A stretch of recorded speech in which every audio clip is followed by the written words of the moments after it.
they announced baby number 4 and handed me the job of raising it. I said no. The next morning, the police called. Someone left 3 children at the park with your name on the note.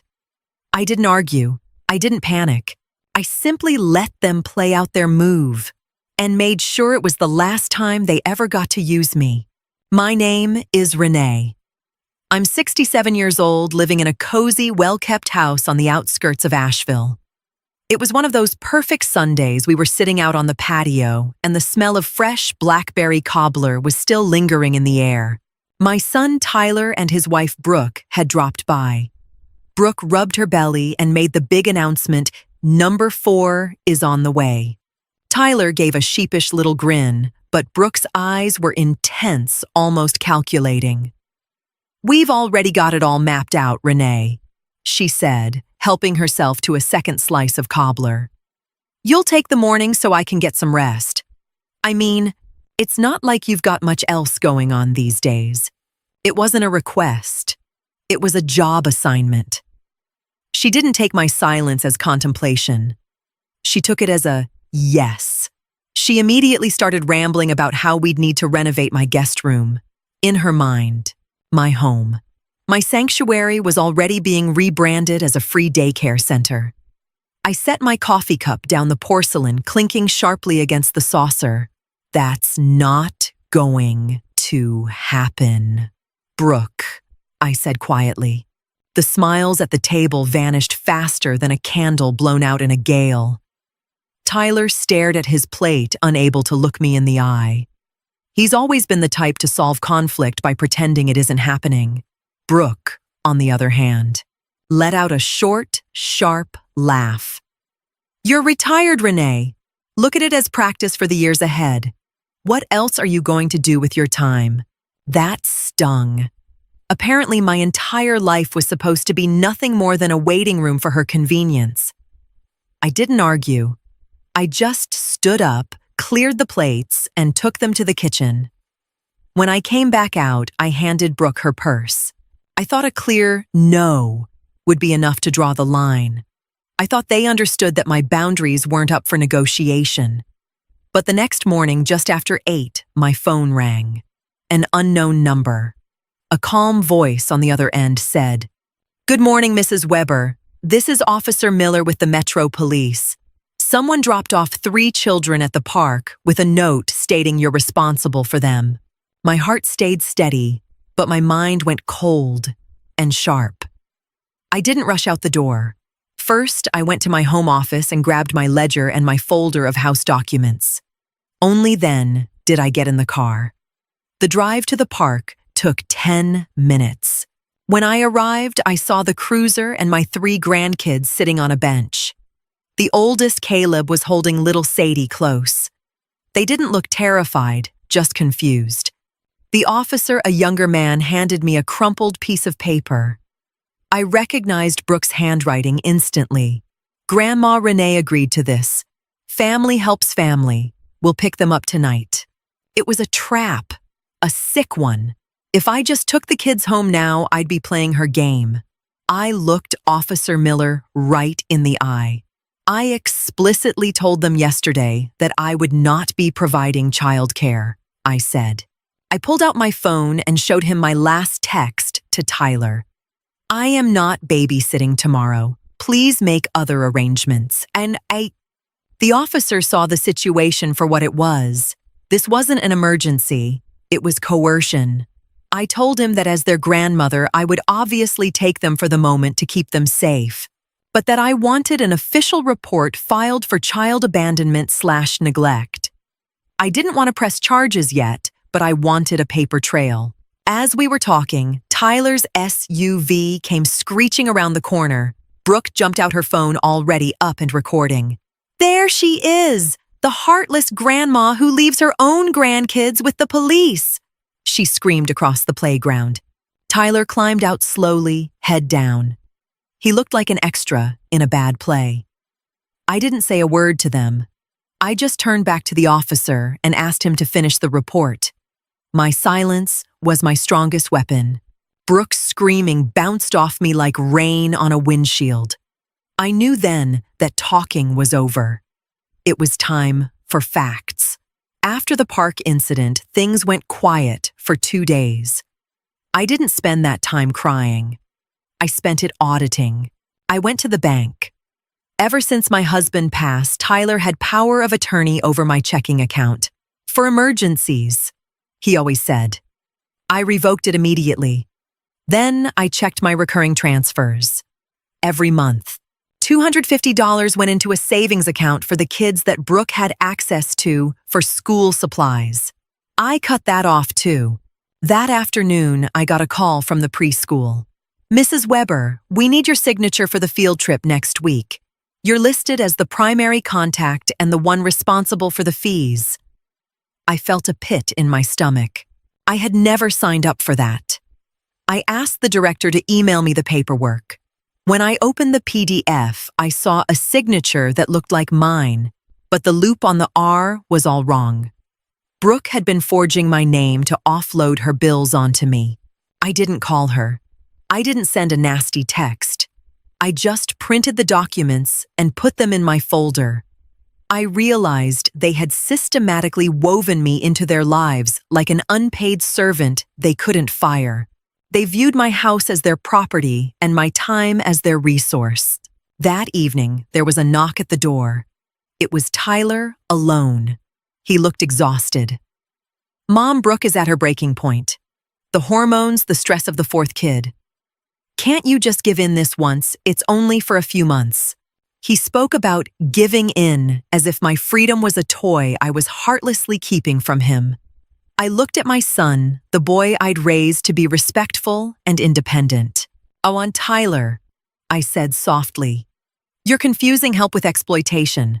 I've revoked the bank access. Starting tomorrow, you'll have to manage your own bills." He looked at me like I'd slapped him. He didn't realize the money was just the beginning. Thursday morning started with a sound I never wanted to hear in my house again, a key turning in the front door lock.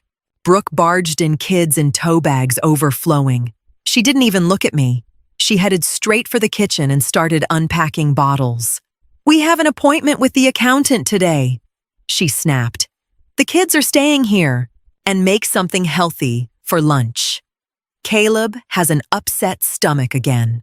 I stood in the hallway and watched her. She was acting like I was a uniformed employee. I didn't argue. I went to the coat rack, put on my jacket, and grabbed my keys. "What are you doing?" Brooke asked, shoving a pacifier into Sadie's mouth. "I have an appointment at the nursery to look at some rows of Sharon bushes, and then I'm meeting my friend Helga for lunch." I replied calmly. "I'll be back in about 5 hours. Brooke's face turned a deep shade of crimson. "You can't do that. I already confirmed this appointment." I opened the front door. "Then you'll have to cancel it or take the kids with you. This is my home. Brooke, not a train station." Tyler tried to slide in behind her to play peacemaker, but I stepped out onto the porch. "I expect you to be out of the house by the time I pull out of the driveway. I'm locking up now." The indignation was palpable. They really thought I'd cave once the kids were physically in the room. But I stood my ground. I looked at Caleb and said, "Grandma's going on an adventure today, honey. I'll see you another time." That took the wind out of Brooke's sails. Grumbling and cursing under her breath, she packed the kids back up. Once they were out, I turned the deadbolt. That same afternoon, I had a locksmith come out and change every cylinder in the house. It was a simple mechanical act, but it felt like reclaiming a fortress. My old life was officially locked out. By the weekend, the mommy groups on Facebook and Instagram were buzzing. A friend of mine sent me screenshots. Brooke had posted a photo of herself crying in front of my closed door with the caption, "When your own family abandons you when you need them most. Generation egoism."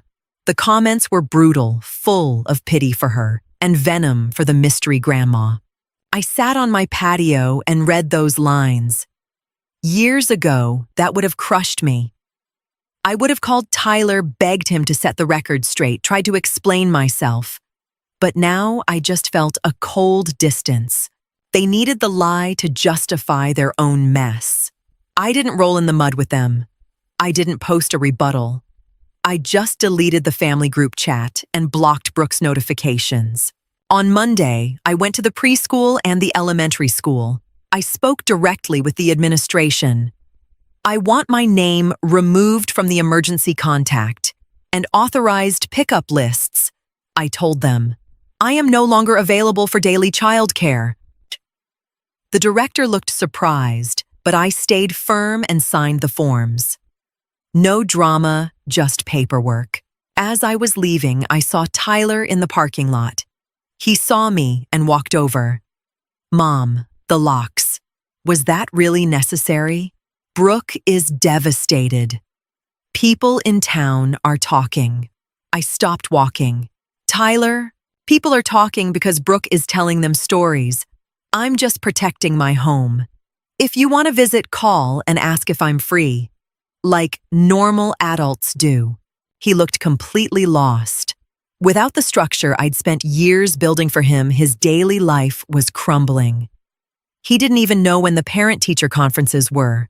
He'd forgotten how to be a father because he'd relied on the grandma machine to keep everything running. The hardest part was the distance from the kids.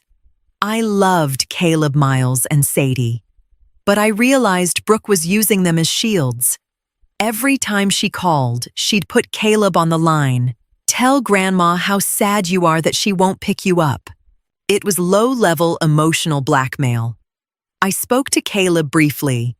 Grandma loves you very much, but I have other things I have to take care of right now. We'll play soon. Then I hung up. I started radically redesigning my life. I signed up for a Spanish class and joined a local hiking club. My house became a place of peace again. I realized how much energy I'd spent firefighting my son's life. Every time their washer broke or their schedule overlapped, I was the one who rushed in. Now their house was on fire, and I was finally keeping my feet up. One evening, Tyler showed up without Brooke. He was carrying a brown envelope. We can't make the lease payment on the new SUV if you don't restart the transfer, he said quietly. I didn't invite him in. We talked on the porch. You're driving a car you can't afford, Tyler. That's not an emergency. It's bad math. But Brooke needs the space for the new baby. He practically shouted. Then you need to prioritize. Maybe fewer designer clothes, maybe no new lease. I am not your bank anymore. For the first time, I saw a flicker of realization in his eyes. He finally understood that his mother's no wasn't a phase. It was the new reality. He left without saying goodbye. I closed the door and took a deep breath. The scent of freedom was sweeter than any cobbler. Things finally boiled over at the annual community garden meeting.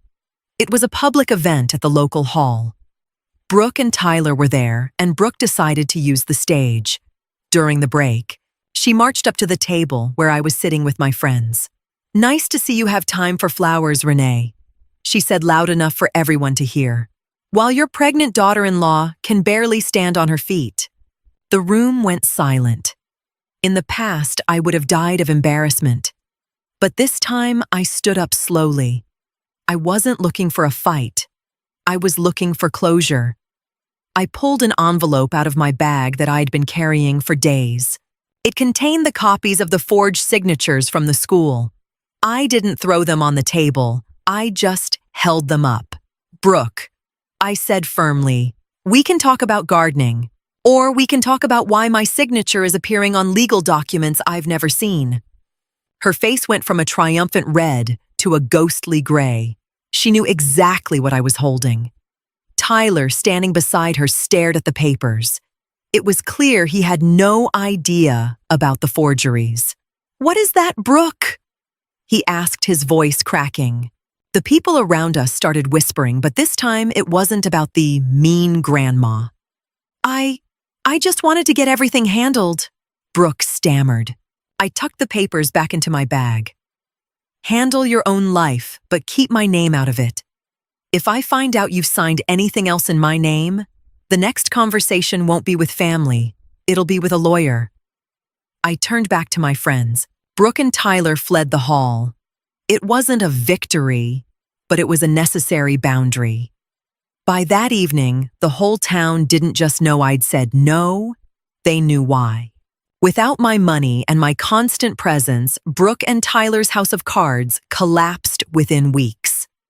I heard through the grapevine that they had to return the SUV. Brooke had to drastically cut back on her online shopping habits. Tyler started working overtime to plug the holes, which meant he couldn't help Brooke at home. They tried a new tactic calling in the cavalry. My brother called me. "Renee, can't you at least help out on weekends? They're totally drowning." I told him, "Did they ask you how I'm doing? Or if I'm exhausted? If you're so worried about them, why don't you go over and help?" He didn't have an answer.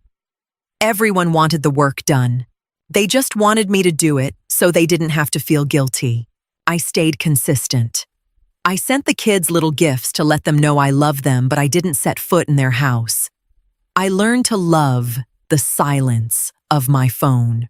My garden looked better than ever because I finally had the time to care for every single rose. I felt my shoulders drop for the first time in years. I saw Brooke at the grocery store one day. She wasn't carrying a designer bag, and she looked genuinely tired. She saw me, but she didn't hiss or make a scene. She just looked down. Reality had caught up. The fourth child wasn't a gift that came with my schedule. It was a responsibility they had to carry alone. I bought my groceries, gave her a polite nod, and left. No hate, just distance. I wasn't their fixer anymore. And that was the best thing I could have done for any of us. Autumn came, and with it, a decision I'd been putting off. I sold the big house. It was too much for me alone, and it was filled with memories of a time when I'd sacrificed too much of myself. I found a beautiful, modern condo downtown, right near the theater district and my new friends. When Tyler found out, he stopped by. He looked like he'd aged 5 years, but he also looked more adult. "You're selling the house, but what about our inheritance? What about room for the kids?" I poured him a cup of tea. "The money from the sale is going to fund my life, Tyler. I want to travel. I want to enjoy myself. Whatever is left will be yours one day, but right now I need it for me." It was the first time we spoke like two grown-ups. He didn't yell. He finally understood that he had no claim on my life while I was still living it. He told me he and Brooke had started marriage counseling. They were learning how to be a team without an external crutch. "It's hard, Mom," he said. I nodded. "Life is hard when you don't take responsibility, Tyler, but that's how you grow." When I moved, my hiking friends helped me pack. I invited Tyler and the kids to a farewell dinner at a restaurant, a neutral public space. Brooke came too. She was very quiet. She saw my new place and realized there was no guest room for the kids, just a small, comfortable sofa. The message was clear: you're welcome to visit, but you're not moving in. It was a peaceful evening. The boundaries were set not by an argument, but by a new reality. Today, I'm sitting on my new balcony, looking out over the city skyline. The fourth baby, a little boy named Paul, was born 2 months ago. I visited him in the hospital, brought a nice gift, and held him for an hour. Then I left. I didn't ask if they needed help. I didn't offer to do the laundry. Tyler sends me photos. Now, real photos, not just demands. He seems proud when he manages things on his own. Brooke has stopped attacking me online. She's realized that my respect isn't something she can extort. It's something she has to earn by acting like a peer. Our relationship isn't warm, but it's honest. And that's worth so much more than the fake harmony we had before. I've learned that boundaries aren't an act of hostility. They're an act of self-love. You can love people and still refuse to be their slave. You can be a great grandma without checking your identity at your son's front door. My time belongs to me now. Every cup of coffee, every long walk is a victory over the old pattern of sacrifice. When people ask me how I'm doing, I just smile and say, I'm free. And the best part, I don't need anyone's permission to be free. I took it back brick by brick, key by key, no by no. My life isn't a training ground for anyone else anymore. It's finally my own masterpiece. And that silence on my phone. It's the most beautiful sound in the world. Sometimes it's not what you say that changes people. It's the moment you truly let go and let them carry the weight of their own lives.